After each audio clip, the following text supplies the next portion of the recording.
الحمد لله نحمده ونستعينه ونستغفره ونؤمن به ونتوكل عليه ونعوذ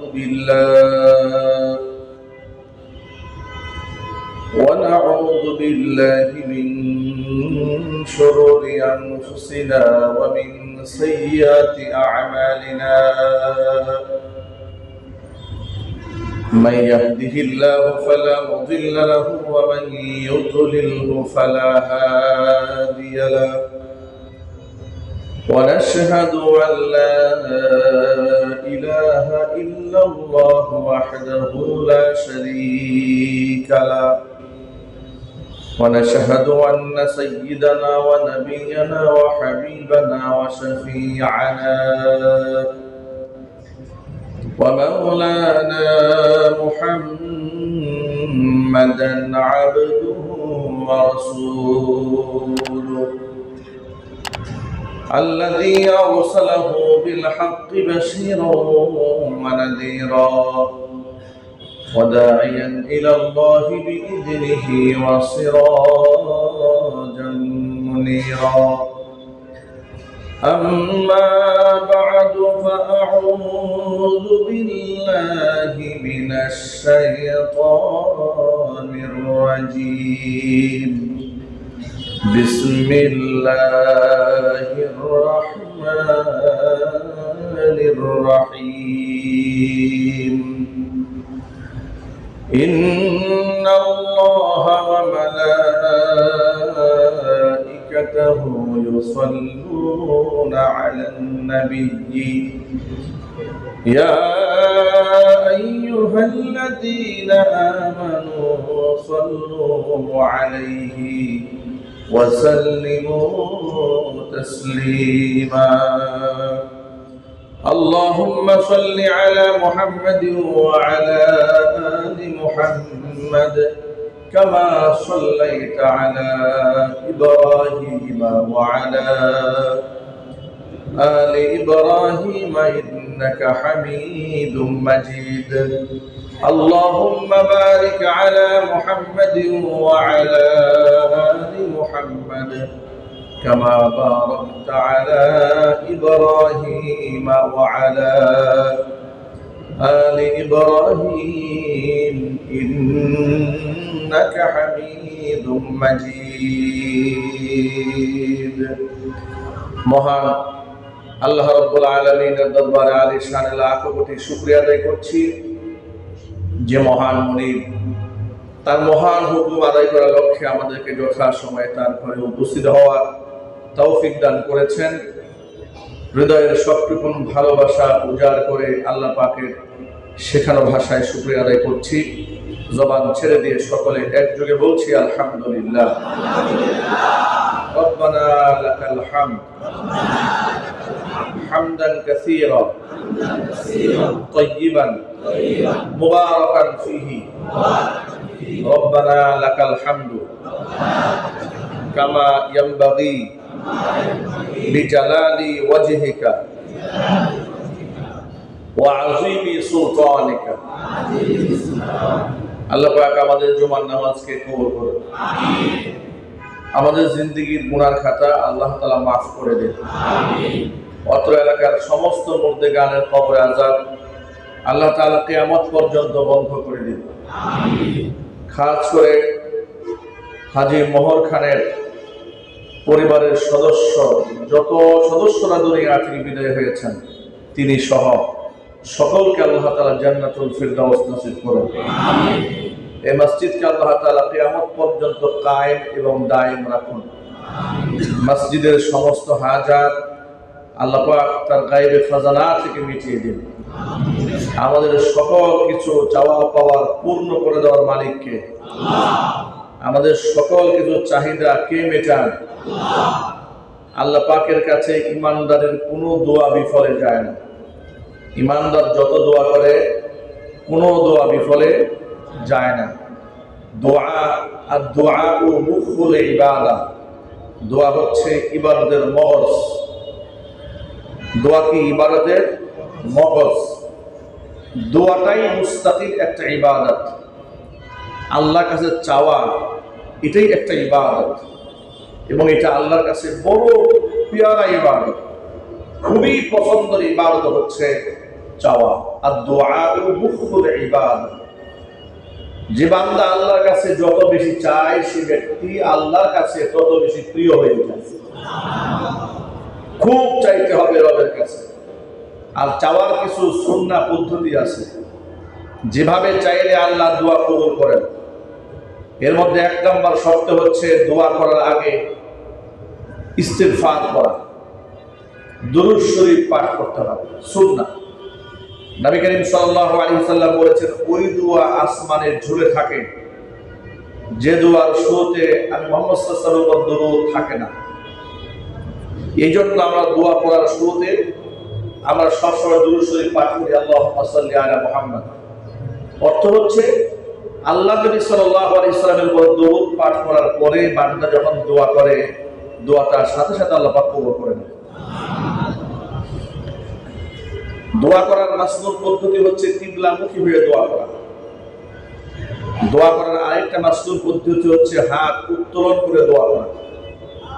আল্লাহ নবী মাঝে মাঝে হাত উত্তোলন করতে করতে করতে করতে এত বেশি উঁচু করতেন, রাসূলের বগল দেশ পর্যন্ত প্রদর্শিত হতো। এত উঁচু করে আল্লাহর কাছে তিনি চাইতেন।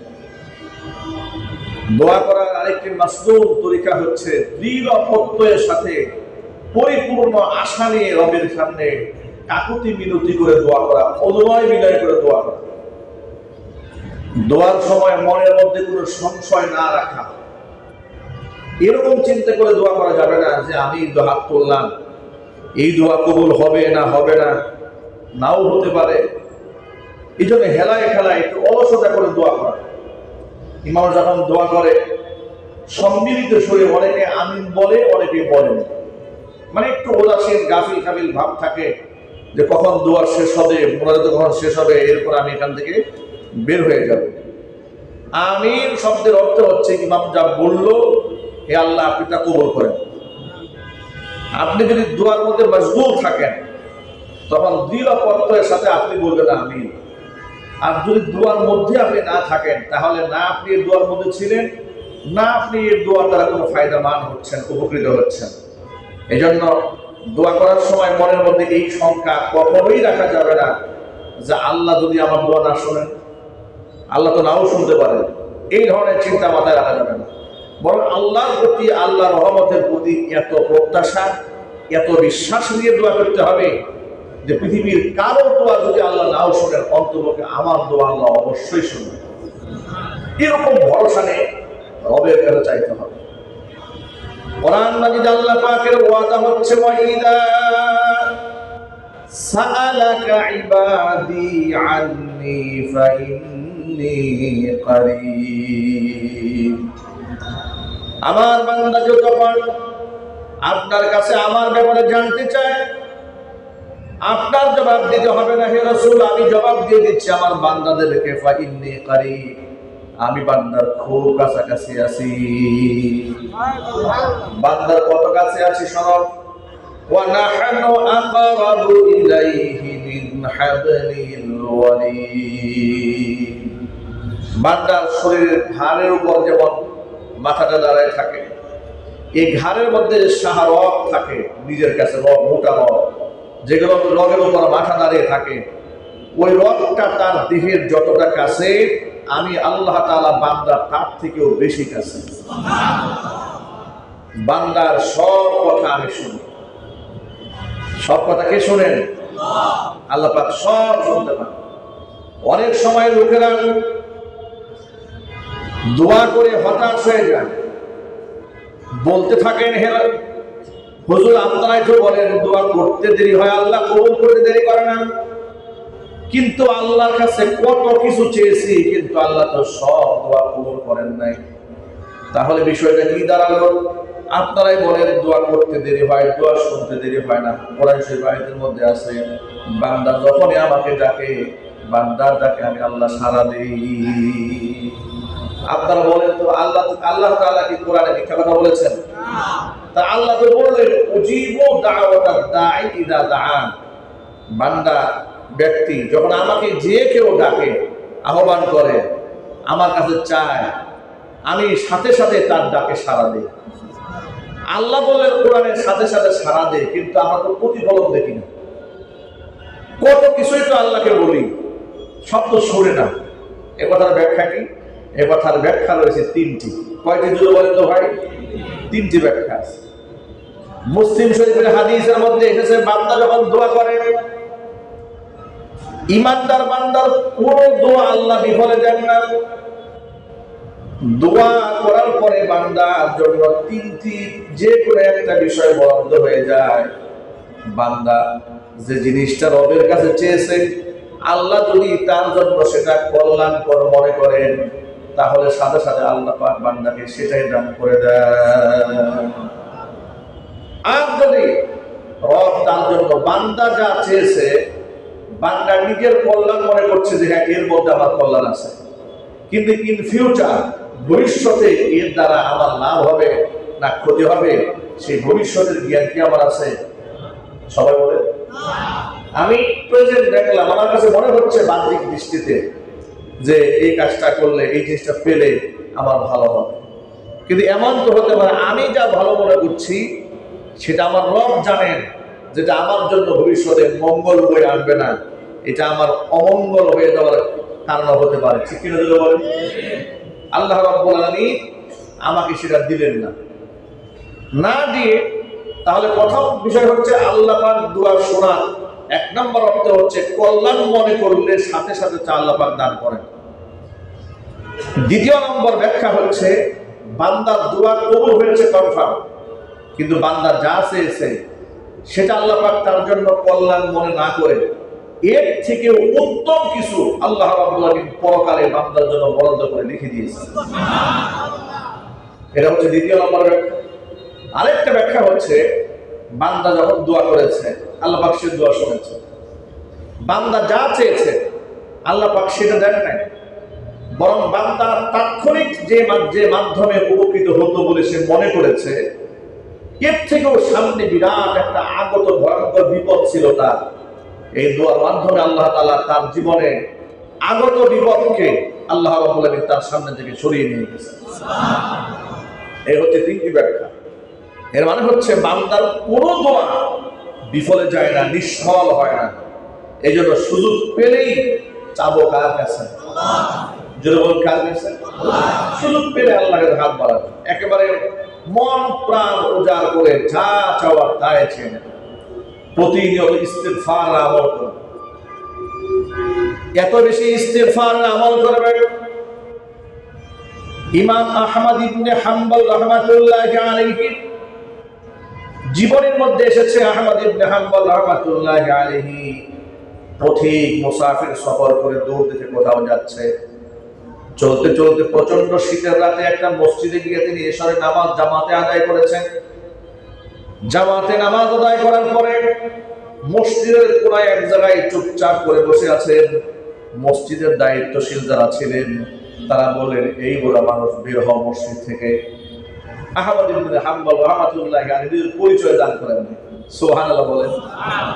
যারা আল্লাহর ওলি হয়, যারা বুজুর্গ হয়, নিজের বড়াইত্ব তারা মানুষের সামনে প্রকাশ করতে চান না, কারণ তাদেরকে বড় করেছেন কে? আল্লাহ বলেন। তারা নিজেকে সবসময় লুকায় রাখতেন।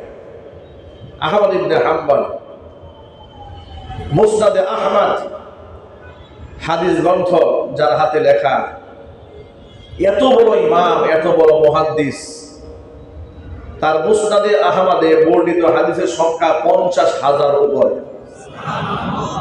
50,000 হাদিস তিনি পাণ্ডুলিপি আকারে কিতাব রচনা করেছেন। এত বড় মাযহাবের ইমাম তিনি, হাম্বলি মাযহাবের ইমাম, এত বড় ফকিহ, এত বড় মুহাদ্দিস, এত বড় দায়ী, একেবারে সাধারণ বেশে মসজিদে নামাজ আদায় করেছে। লোকেরা চিনে নাই, লোকেরা বলে বের হও বাহিরে, এতটা শীত, প্রচন্ড শীত।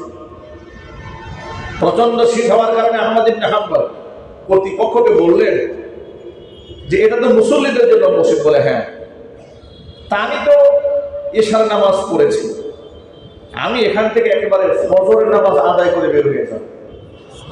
সুবহানাল্লাহ বলেন। আমি এই ওযুতেই আমার সারা রাত কাটবে। আমি যে ওযুতে নামাজ পড়েছি এশা, আমি এই ওযুতে সারা রাত কাটাই দেব। আমি তাসবিহ তাহলিল করব, জিকির আজকার করব, সকালবেলা ফজর করে বের হয়ে যাব। কর্তৃপক্ষ বলো না মসজিদে থাকা যাবে না, জোর করে তাকে বের করে দিয়েছি। এত শীত বাহিরে, হয়তো শীতের কাপড় ওইরকম আমাদের মতো প্রস্তুতি নিয়েও আসেন নাই, হতে পারে তিনি তখন হাঁটতে ছিলেন, কোথায় গিয়ে একটু বিশ্রাম দেওয়া যায়, একটু আরাম করা যায়। গিয়ে দেখলেন এক ভদ্রলোক রুটি বানাচ্ছে, রুটির খামেরা থেকে রুটি নিয়ে নিয়ে আটা নিয়ে নিয়ে রুটি বানাচ্ছে, তাওয়ার মধ্যে রুটি সেঁকতেছে। আহমদ ইবনে হাম্বল রাহমাতুল্লাহি আলাইহি তার পাশে গিয়ে বসলেন। পাশে বসে বলছেন, ভাই তুমি তো তাওয়ার মধ্যে রুটি ভাজতেছো আর আগুনের তাপে জায়গাটা একটু গরম হয়ে আছে, গভীর রাত, আমি যদি তোমার পাশে বসে একটুখানি এই আগুন থেকে তাপ গ্রহণ করি তোমার কোনো অসুবিধা হবে? লোকটা বলে মোটেও না, এটা আমার অসুবিধা হওয়ার কি আছে, বলো আপনি এখানে থাকলে তো আমার একটু উপকারী হয়, রাত অনেক বেশি হয়ে গেছে, আপনি আমাকে সঙ্গ দিলেন, আপনি বসেন। তিনি বসে আছেন, বসে বসে তাপ গ্রহণ করছেন আগুন থেকে। এমন সময় তিনি লক্ষ্য করলেন রুটি বানাচ্ছে দোকানদার বিক্রেতা, ইয়াং মানুষ, কিন্তু যতবার সে তাওয়ার মধ্যে রুটি দেয় বলে আস্তাগফিরুল্লাহ, রুটি উঠাচ্ছে বলে আস্তাগফিরুল্লাহ, খামির বানাচ্ছে বলে আস্তাগফিরুল্লাহ, গোল করছে বলে আস্তাগফিরুল্লাহ, প্রতিনিয়ত ইস্তিগফার পাঠ করে, মুখে জবানে জবানে ইস্তিগফার পাঠ করছে। আহমদ ইবনে হাম্বল রাহমাতুল্লাহি আলাইহি কতবার হয়ে গেলেন, অবাক হয়ে গেলেন।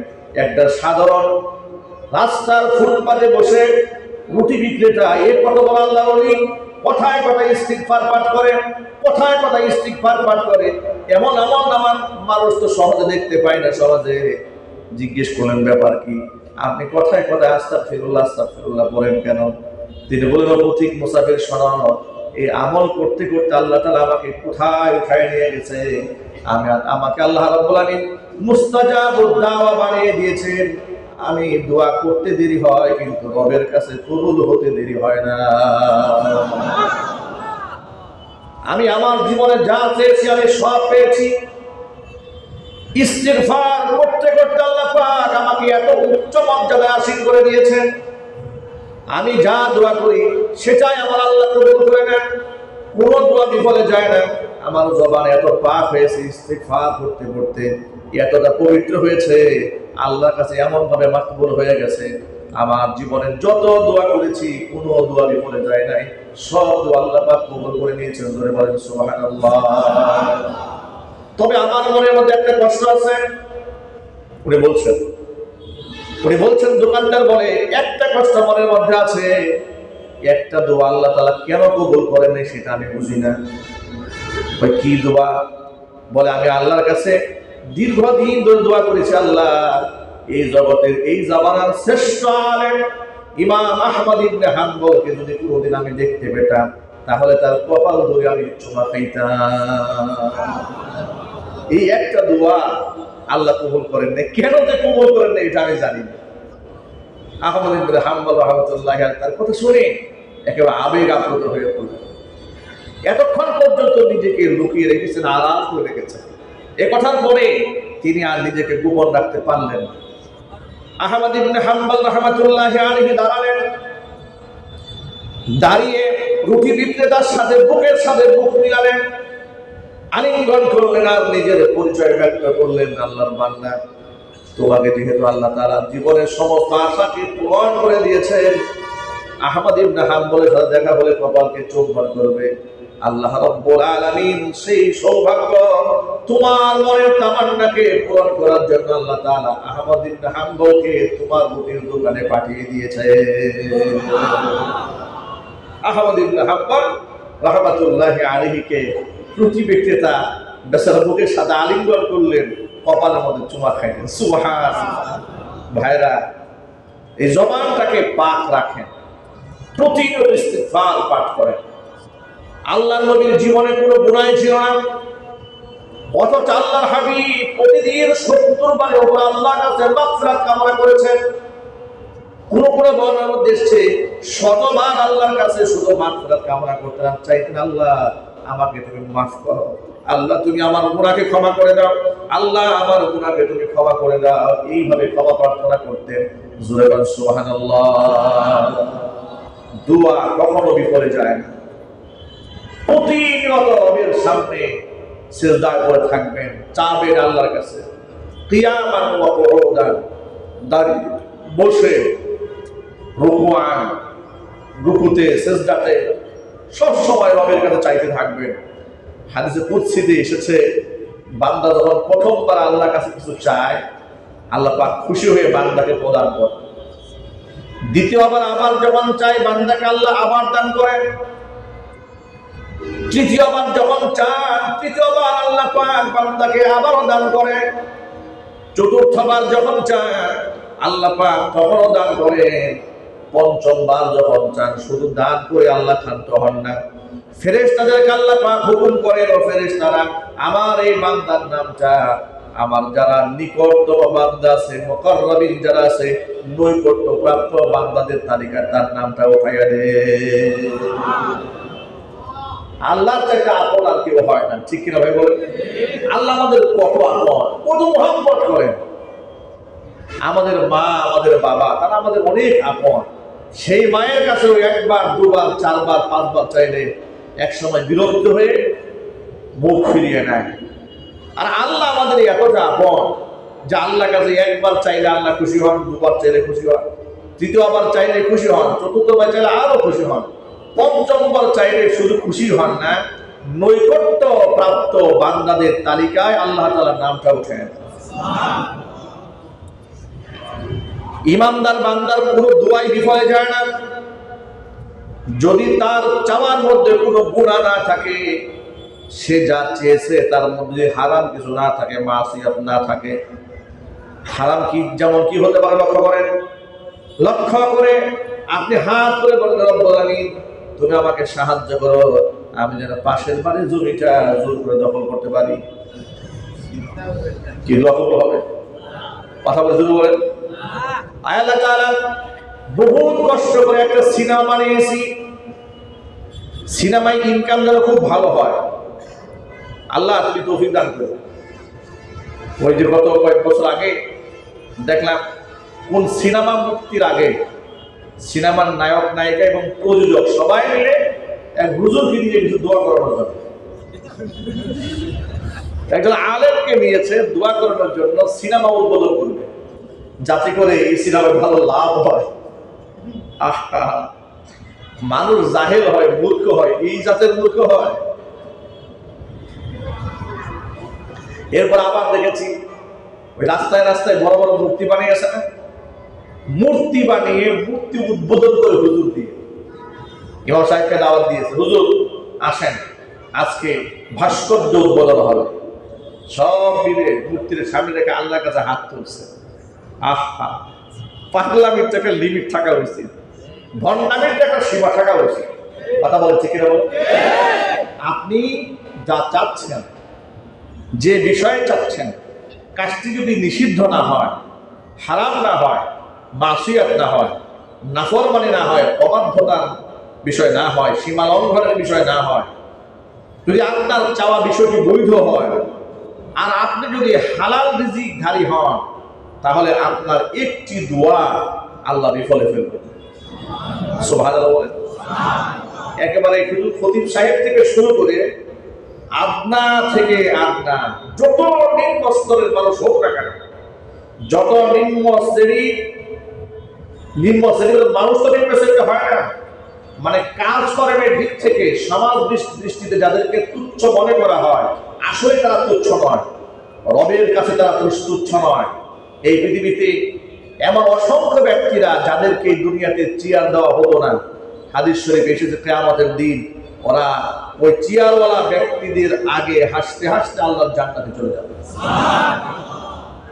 এই পৃথিবীতে অনেক বিখ্যাত মানুষ আছে যারা দুনিয়াতে বিখ্যাত কিন্তু আসমানে অখ্যাত।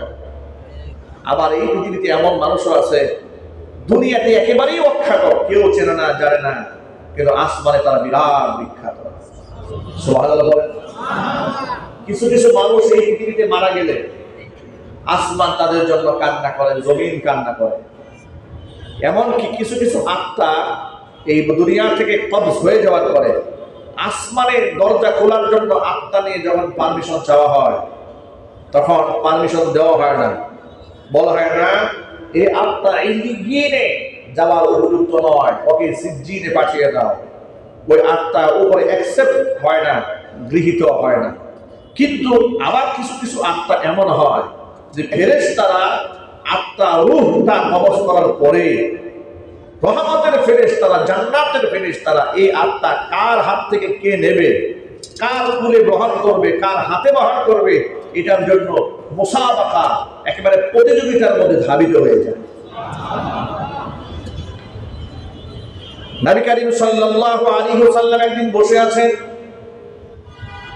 জিবরাইল আলাইহিস সালাতু ওয়াস সালাম মাথার মধ্যে রেশমি কাপড়ের একটা পাগড়ি পরে হুজুরের সান্নিধ্যে আসলেন। সুবহানাল্লাহ বলেন। জিবরাইল আল্লাহ রাসূলের কাছে মানুষের বেশে আসতেন। কিসের সুরতে? মানুষের সুরতে আসতেন। বেশিরভাগ সময় তিনি দাহিয়া কালবি রাদিয়াল্লাহু তাআলা অত্যন্ত সুপুরুষ সুঠামদেহী তার সুরতে রাসূলের কাছে বেশি আসতেন। সুবহানাল্লাহ বলেন। একদিন রেশমি রুমাল দিয়ে পাগড়ি পরে আসছে। এটা আমরা পাগড়ি বলেছি না? আমরা তো নরমাল সুতি রুমাল পরি, জিবরাইল পরে আছে রেশমি রুমাল। রেশমি রুমাল পরে রাসূলের সান্নিধ্যে এলেন, এসে জিজ্ঞেস করছেন, মান মাতা মিন উম্মাতিকা ইয়া রাসূলুল্লাহ। হে আল্লাহর রাসূল, আপনার উম্মতের মধ্য থেকে আজকে কে মারা গেছে? রাসূল বলেন, আমি তো জানি না, একটু খোঁজ খবর নিয়ে দেখতে হবে। জিবরাইল আলাইহিস সালাতু ওয়াস সালাম, ইয়া রাসূলুল্লাহ, যিনি আজকে মারা গেছেন তার আত্মাটা যখন আকাশে ওঠানো হয়েছে, রহমতের ফেরেশতারা এতটা আনন্দে আত্মহারা হয়ে গেছে, তাদের আনন্দে মনে হচ্ছে যেন আল্লাহ পাকের আরশ পর্যন্ত প্রকম্পিত হয়েছে। আল্লাহর নবী দৌড়ে গেলেন জিহাদের ময়দানে ক্ষত বিক্ষত হওয়া সাহাবী সাদ বিন মুআজ রাদিয়াল্লাহু তাআলা আনহুর কাছে। তিনি আহত হয়েছিলেন, তার কাছে দৌড়ে গেলেন, গিয়ে দেখতে পেলেন সাদ বিন মুআজ নিথর দেহটা জমিনের মধ্যে পড়ে আছে, তার আত্মাটা জান্নাতের পাখি হয়ে রবের কাছে পড়ে গেছে।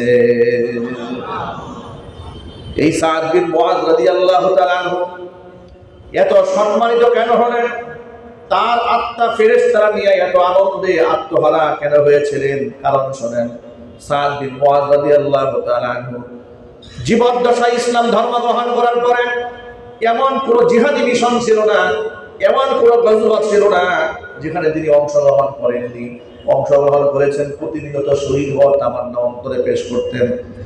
এই গজওয়ার মধ্যে তিনি আহত হয়ে যাওয়ার পরে তীর বিদ্ধ হয়েছে, আনকাওয়ালা তীর বুকের পাঁজরে এক পাশ দিয়ে ঢুকেছে, আরেক পাশ থেকে ছিদ্র হয়ে বের হয়ে গেছে। এমন ক্ষত হওয়ার পরে আল্লাহর কাছে হাত তুলে সাদ বিন মুআজ রাদিয়াল্লাহু তাআলা আনহু বলেন, রব্বুল আলামিন, জানি না মক্কার মুশরিকদের সাথে মদিনার মুসলমান যারা আছেন তাদের সাথে যুদ্ধ বাকি আছে নাকি আমার জানা নাই। আমি তো একজন আনসারী সাহাবী, তিনি আনসারী ছিলেন, মদিনার সাহাবী ছিলেন। তিনি বলেন, যদি জিহাদ বাকি থেকে থাকে, মক্কার মুশরিকদের সাথে লড়াই যদি বাকি থেকে থাকে, তোমার কাছে আমার শেষ তামান্না আমার যেন এই আঘাতে শাহাদাতটা মঞ্জুর না হয়। কারণ যারা আমার রাসূলকে গালমন্দ করেছিল, যে কাফেররা আমার রাসূলের গায়ে আঘাত করেছিল, আমার নবী মুহাম্মদ সাল্লাল্লাহু আলাইহি সাল্লামকে এলাকা থেকে তাড়িয়ে দিয়েছিল, নবীর দুশমনদের সাথে আমি আমার জীবনের শেষবারের মতো লড়তে চাই। আল্লাহ নবীর দুশমন যারা, এদের সাথে আমি লড়তে লড়তে শাহাদাতের পেয়ালা পান করে জান্নাতি হয়ে যেতে চাই।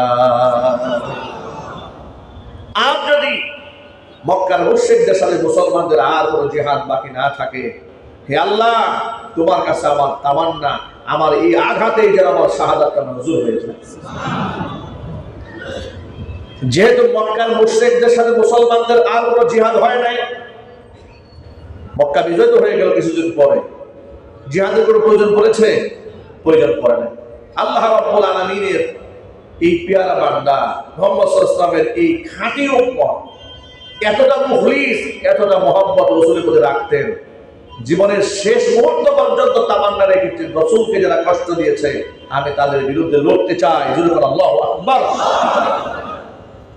এই আঘাতেই তিনি শাহাদাত বরণ করলেন। এই হচ্ছে সেই সাহাবী যার আত্মাটা আসমানে যাওয়ার পরে ফেরেশতারা আনন্দে আত্মহারা হয়ে গিয়েছে।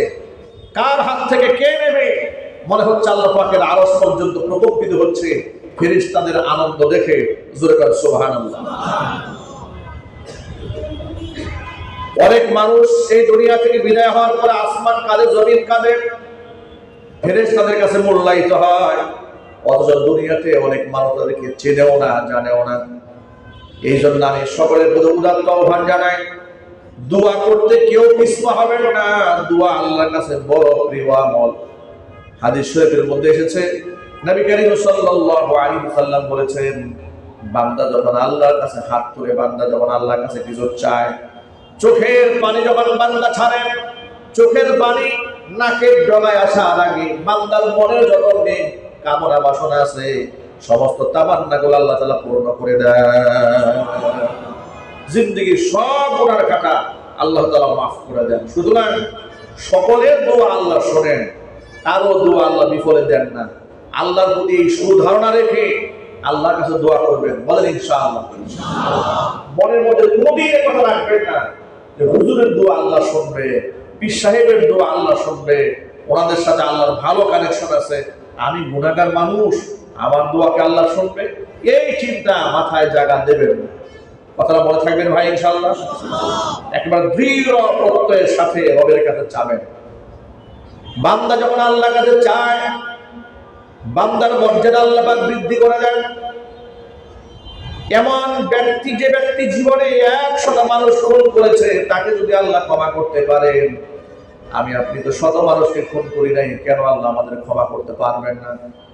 আমরা যত বড় গুনাহগারে হোক না কেন, আল্লাহ নবী সাল্লাল্লাহু আলাইহি ওয়াসাল্লাম বলেছেন, মানুষের গুনার পরিমাণ যদি পর্বত সমতুল্য হয়ে যায়, যদি সমুদ্রের ফেনার মতো হয়, আসমানের বৃষ্টির ফোঁটার মতো যদি মানুষের গুনাহ হয়ে যাক না কেন, আল্লাহ রাব্বুল আলামিনের রহমত তার চাইতে কোটি গুণে বেশি। সুতরাং আল্লাহর কাছে সব সময় চাবেন। তবে এই ক্ষেত্রে আরেকটা শর্ত আছে, দোয়া কবুল হওয়ার জন্য আরেকটা শর্ত হচ্ছে হালাল রিজকের